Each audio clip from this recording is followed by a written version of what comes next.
Imagine a development project that promises jobs and investment, but creates a serious livelihood risks for a small coastal community.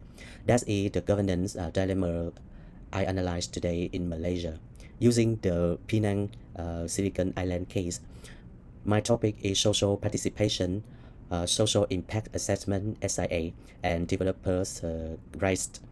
My core argument is that SIA works best when it is inside rules-based governance. It can reduce social harm by shaping mitigation early, and it can support the right to investor by improving predictability, clear procedures, clear conditions, and compliance that can be verified. In the next few minutes, I will do 4 things. First, I explain funds participation framework.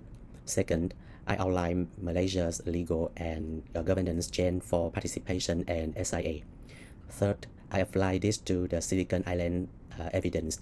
Finally, I end with practical governance improvements. To analyze participation properly, I use Funk's 2006 Democracy Cube, which has 3 questions: who participates, who they communicate, and how their input links to authority. This matters because participation is not automatically meaningful. A project may have consultations, but if stakeholders only react late to a technical report, their influence can be weak. Funk's frameworks also highlights a common paradox. Participation may be open but low impact, while high impact channels like formal appeals can be hard to access for communities with limited time, money, or legal support.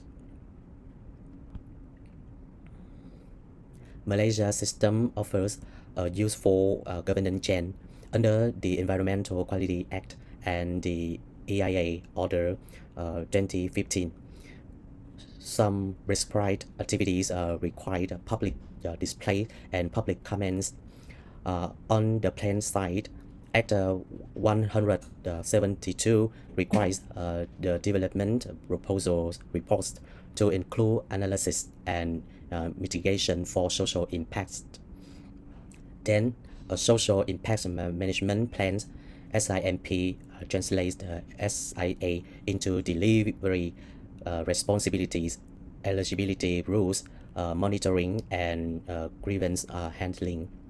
When these parts connect, participation is more likely to shape outcomes, not just record opinions.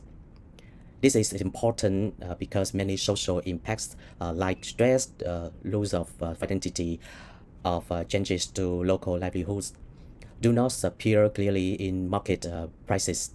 So governance needs tools to make them visible and negotiable.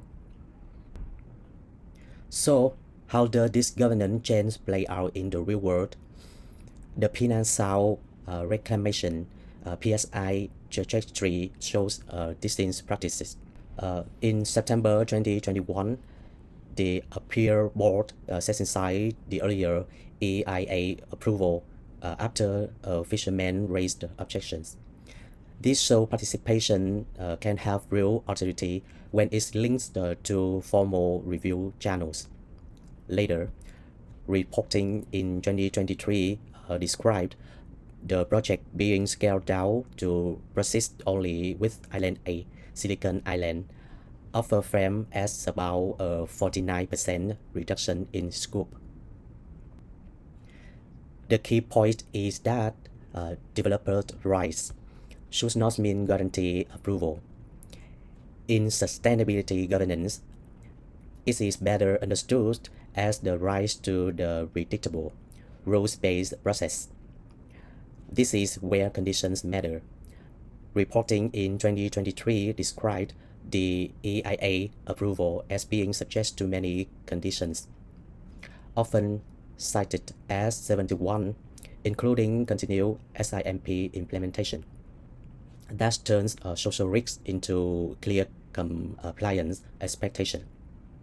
It also reduces uncertainty by clarifying what the developer must do and what the regulators and communities can monitor.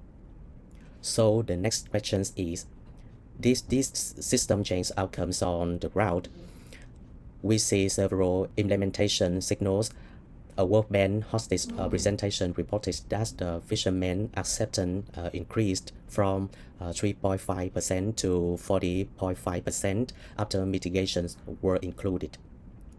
Reporting also shows high SIMP registration, about 92.3% of eligible fishermen by March 2024, and expatriate payments that reached over 11 million ringgit by January 2025, with payment reported for 791 fishermen.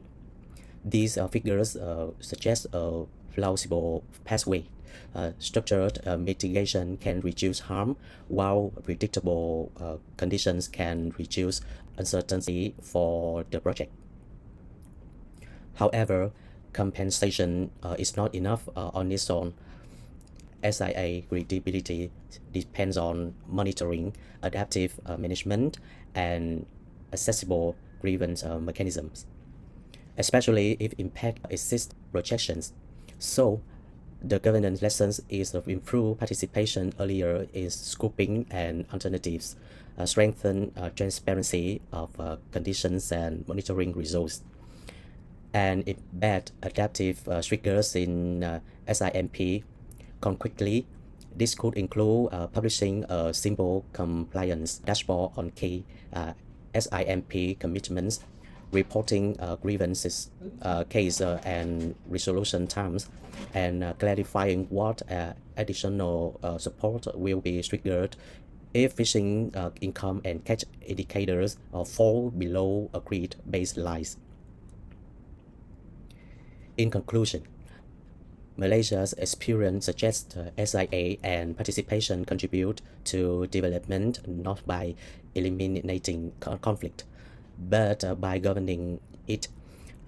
In the Silicon Island case, participation reshaped approvals, while SIMP-based mitigation provided measurable support and clearer compliance pathways. If transparency, early participation, and adaptive management are strengthened, SIA can protect communities from avoidable harm, while giving investor confidence that decisions are grounded in rules, evidence, and accountability. Take-home message. Participation matters most when easily connected to authority and sustained through conditions, monitoring, and remedies, not just recorded as the consultation.